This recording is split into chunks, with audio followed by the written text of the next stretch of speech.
Iarabanao any an-tokantrano any dia faly mifankahita amin'ny alalan'ny fiadanan'ny Tompo, fiadanan'i Jesosy ao anatin'izao fifampizarantsika amin'ny alalan'ny vidéo izao. Misy zavatra hozaraiko antsika ity fahalalana tsotsotra izay eritreretiko fa afaka hanampy antsika tsirairay avy hampitombo ny efa fiorenanao ao amin'ny Tompo, ao amin'ny Jesosy, amin'ny efa fikelezantsika aina sy fiazakazantsika amin'ny fanantonana azy sy ny fampiarantsika ny tontolon'ny ara-panahy izay ambaran'ny soratra masina. Tsy inona izany fa ny zavatra hozavaiko antsika dia ny momba ny hoe kristianina, ny fofombadin'ny Kristy ary ny vady ampakarina. Tsy mitovy ireo, ambaratonga samihafa. Ny antsoina hoe kristianina, atomboko amin'izay le izy. Ny kristianina dia mpanaradian'i Kristy. Ny kristianina dia antokom-pinoana, tahaka ny hoe jodaisme, tahaka ny hoe silamo, tahaka ny hoe inona koa zavatra tahaka an'izany isan-karazany. Izany hoe toy ny lasaka anankiray izy io, dia ao anatin'ilay lasaka misy ny fotsim-bary. Ary izay no mahatonga ny mpino kristianina misy ny sampana isan-karazany ao anatiny, toy ny hoe FJKM, ny réformé, ny zabatista, ny katolika sy ny zavatra ohatran'izany. Ary io kristianina io amin'ny mantoko fivondronana azy, fivondronana antokom-pinoana azy dia miorina amin'ny firehana anankiray, dia tsy inona izany fa ny finoana any Jesosy Kristy. Izay no fototra, Jesosy Kristy no fototra. Miainga amin'io kristianina io, miainga amin'io fivondronana antokom-pinoana atao hoe kristianina io izay miorina amin'ny finoana an'i Jesosy Kristy, miainga ao ny teboka andehanana sy ronana ho amin'ny fahalalana ny soratra masina, satria i Jesosy Kristy no fototra antokom-pinoana. Fanampiko an'izay fanazavana izay ihany koa dia hoe ny kristianina dia ireo rehetra izay manara-dia any Kristy. Kristy efa lasa lavitra any aloha be any, efa lasa nandalo teto amin'ity tany ity izy, nanao ny mission izy, namita ny ministerany izy, nanolotra ny ainy teo amin'ny hazo fijaliana izy, niakatra tany an-danitra izy, nandalo séjour de mort ny alohan'ny fitsanganana tamin'ny maty, dia eo amin'ny voninahiny izy. Izany hoe efa lasa lavitra be zany izy. Itsika kosa nefa vao manomboka nataoko ihany koa hoe ao anatiny ny fazy, ao anatin'ny chronologie, miaina, mi-expérimenter ny tontolon'ny fiainana kristianina. Tsy piako tsara izay fiainana kristianina eto amin'ity tany ity. Raha miteny an'izay ilay hoe fiainana kristianina izay dia miaina ny zavatra rehetra izay ambaran'ny Baiboly. Dia ao anatin'io lasaka hoe kristianina io dia mazava ho azy fa misy ny endry, misy ny adala, misy ny mbola miana mandeha, misy ireo mbola miteniteny foana, misy ireo mpiapanga, misy satria mianatra. Tahaka ny hoe misy tokantrano anankiray dia misy ankohonana ao, dia misy ny ray aman-dreny izay mampita ny fahendrena ao anatin'izany tokantrano izany. Ary ilay ray aman-dreny ihany koa dia mbola mpianatra, dia misy ny ankizy, zaza voateraka izay miana mandeha pazapa, dia misy kosa ny efa matotra majeur, misy ny adolescent izay miala sakana hoy ny fitenenana, manao ny adala. Dia tahaka an'izany ilay antsoina hoe kristianina. Mazava angamba hatreo. Hiditra indray tsika amin'ilay hoe resaka fofombady. Raha me ohatra amin'ilay kristianina teo dia faritako ohatra hoe ny 7 église ilaina oron'ny Paoly tany Asie Mineure, nisy ny Efeza, ny Smirna, ny Pergama, ny Tiatira, ny Sardesa, ny Philadelphia ary ny Laodikia. Amin'izao vanim-potoana zao arak'le fanoteneniko teo dia misy ny Réma, ny Réformé sy ny sisa rehetra, ny Pentecôtiste, ny Sabatista. Ajanoko iny fa hiditra amin'le fofombady ny Kristy. Io le ambarany amin'ny Osea 2:1-2 fa 1:20 hoe fofoko vadiko mandrakizay ianao. Mirarina, nitsiny amin'ny fahamarinana, amin'ny fitiavana sy indrafo, ka alala an Jehova, alala ny Yahweh Elohim El Shaddai. Ho fofoiko, ho vadiko, selon la parole, zay le hoe rarina, itsiny, fahamarinana, fitiavana, indrafo. Ny soratra masina no manambarana zany rehetrarehetra zany.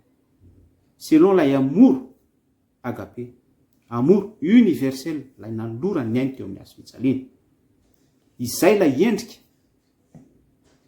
endrika hoe amofony Jesosy Kristy atsika ho vadiny mandrakizay. Resaka époux sy épouse. Ngeza be ry havana io dimension io. Ngeza be io. Tsy fantatritsika nandalo an'izany le hoe resaka hoe fifamofona izany. Amoureux, amoureuse. Samy nandalo tamin'izany daholo. Fa misy sentiment any anaty any. Misy toe-po, misy sainti-po mihetsika any anatiny any. Surtout le hoe misy coup de foudre izay. Izay ny expérimenté an'izany dia mahatsapa ny hafanany zany any anaty any. Io le resaka épouse amin'ny fanarahana ny Jesosy Kristy. Dia ilay voaloham-pity, premier amour, dia mafana ho iaho. Ary ny premier regard, ny geste rehetra, indrindra rehefa tonga hoe amin'le toerana hoe amoureux zay na amoureuse ny olona anankiray, dia mandeha amin'izay ny fihetsiketsehana rehetra, ny fanamboarana volo, tsy mahina-kanina, inona koa, ny sous-charme, ny zavatra rehetra zay atao mba hitiavan'ilay olo-tiana, ny fihetsika rehetra, ny zavatra atao provokena rehetra, ny parfum, ny tsy fantatro to, na ny fiteny, ny fiangolangola, zay no mipetraka eo amin'ny sehatra ara-panahy. Io Jesosy Kristy lay lehilahy lazan'ny Kristy sy ny fiangonana eto dia ny eglizy, ny fiangonana izao sy ianao manao ny fihetsika rehetra, tombe amoureux, tombe amoureuse amin'ny Jesosy Kristy. Dia eo amin'izay mandeha ny fifadikana, mandeha ny adoration, mandeha ny louange, milatsaka ny ramaso, miseho daholo ny zavatra rehetra, ary manao sacrifice mihitsy. Le sacrifice resahako eto tsy hoe famonotena, attention, tsy mitovy amin'ny musulman sy ny extrémiste tsika, fa mijanona amin'izay contexte hoe épouse izay. Dia amin'izay fotoan'izay le sacrifice, fafozam-potoana, fafozana arena, tout et tout, prête zany à tout payer dans le contexte hoe époux, épouse. Zay le izy zay. Isika ho azy efa ny expérimenté an'io resaka fitiavana io, premier amour, dia mahay tsara an'izay. Ary ny fijaliana, tsy le hoe fijaliana souffrance, fa lay fijaliana fahorian'ny tena ao anatin'le mba ho tiana lay lehilahy na hoe mba ho tiana lay vehivavy. Misy zavatra be da be ry havana ao anatin'izany. Izay lay resaka époux sy épouse. Amin'izay fotoan'izay dia misitaka an'ilay dimension, za tsy teny hoe périmé, fa miakatra ambony kokoa, miala amin'ilay lasaka kristiana, miala amin'ilay vondrona, miala amin'ilay première étape hoe kristiana ilay mpino, fa miditra amin'ilay fazy hoe épouse. Izy io mety hoe ny fiainanao ety an-tany, ny fisianao ety an-tany dia io foana, miaina io foana ianao, manao ny fihetsika rehetra mba hitiavany tsy toanao, mba hitiavan'ilay lehilahy, milaza ny Kristy sy ny fiangonana indray eo. Efisianina 5 resaka épouse io. Zay ny amin'ino mazava angamba. Hiditra indray sika amin'ny resaka fofombadin'ny Kristy. Etape fahatelo sy ambonin'ilay anankiroa efa nilazaiko teo. Eto ry havana dia ny olona tafiditra ao anatin'io, zay azo ataoko hoe faritako hoe dimension efa ngeza be, na dia hoe tsy izay rehetra tafiditra ao anatin'io akory dia voavonjy. Azavaiko anao io zany. Ary zay no mahasarotra ny fanarahana an Jesosy Kristy par rapport amin'izay zavatra efa nilazaiko izay sahady, dia afaka mandrefy sika hoe ny kristianina ve tonga dia voavonjy, ny fofombady ve dia afaka tonga dia novonjena. Raha ohatra nefa miteny ety afarany hoe anazava ny resaka vady ampakarina, dia manindra eto fa tsy hoe rehefa vady ampakarina akory dia afaka tonga dia hoe voavonjy. Donc zany hitanao sahady fa sarotra dia sarotra ity fanarahana an Jesosy Kristy ity, ka nairako anao foana hoe mila mitandrina isika, mila mailo isika, mila foana en garde ao anatin'ity hoe fanompoana miaraka an Jesosy ity. Azavaiko anao ilay hoe vady ampakarina. Nisy ohatra sary tahaka izao izay réalité koa tamin'izany any amin'ny bokin'ny Jaona 2:1 hatramin'ny 10, ny fampakaram-badin'ny Kana. Na amin'ny image izy io ny fampakaram-badin'ny zanak'ondry.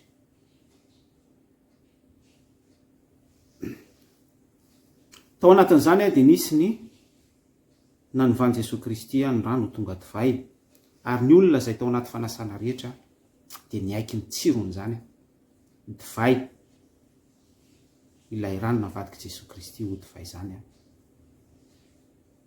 Ary raha miteny angamba antsika dia hoe raha manisy sira kely dia hoe tsy nisy tsirona divay tahaka izany tao amin'izany toerana izany na teto amin'ity tany ity, satria teo dia Jesosy Kristy mihitsy nanova ny rano ho divay. Eto dia tiako misarika ny saintsika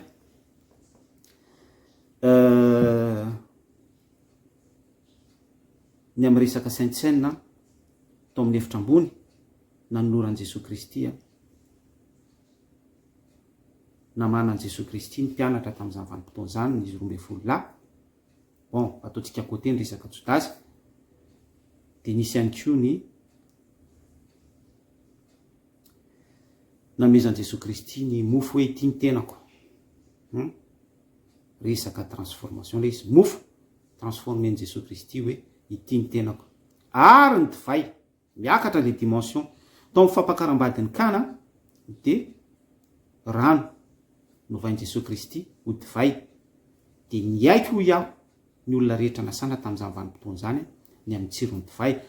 Eto kosa dia manaitra anao ny fanasana tao amin'ny efitra ambony, ny mofo novain Jesosy Kristy hoe ity ny tenako ary ny divay.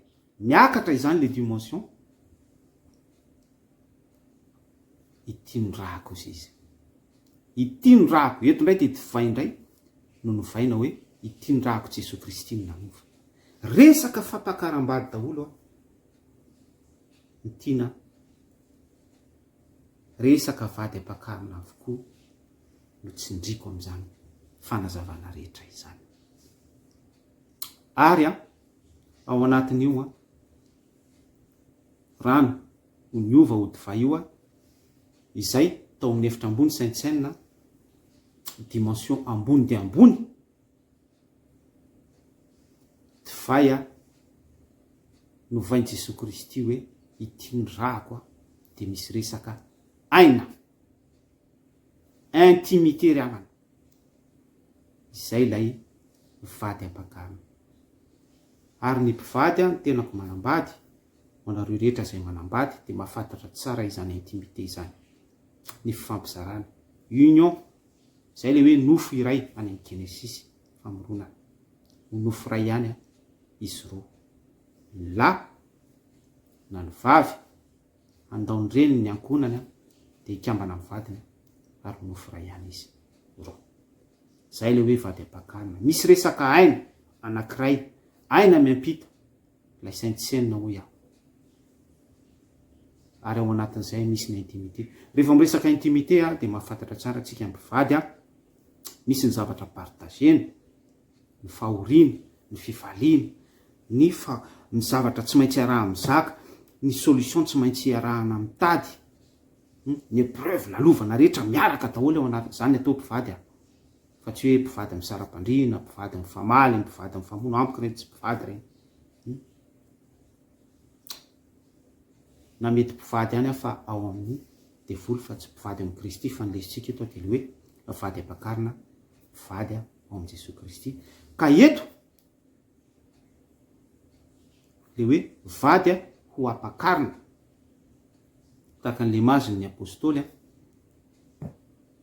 sy lay métaphore nolazaiko anao tao amin'ny fampakaram-bady ny kana, Jaona toko 2:1-2 hatramin'ny 10. Dia midika fa hoe mbola tsy en union tanteraka amin'ny Jesosy Kristy fa ho ampakarina, vady ampakarina. Ary eto le nitsindriko hoe ny vady ampakarina tompoko dia tsy midika akory zany fa hoe voavonjy avy hatrany. Ary raha nandinika isika tao amin'ny efitra ambony mbola nisan'ny Jodasy. Tiako hisaritana ny saintsika amin'izay le hoe vady ampakarina izay a, maninona ny hoe miteny hoe tsy avy hatrany dia voavonjy. Avakio ny Matio toko 5:20 andininy voalohany hatramin'ny 7:20. Maveriko tsara.